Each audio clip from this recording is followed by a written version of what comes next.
గీతతో కోట్ల మందికి దారి చూపించిన అతనికన్నా గురువెవరు?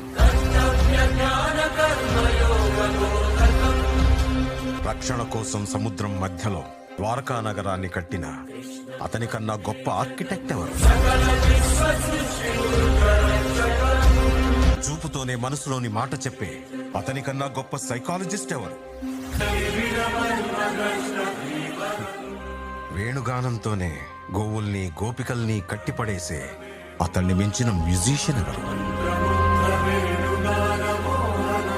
నిత్యారోగ్యంతో ఉండే సూచనలు చెప్పిన అతనికి మించిన డాక్టర్ ఎవరు?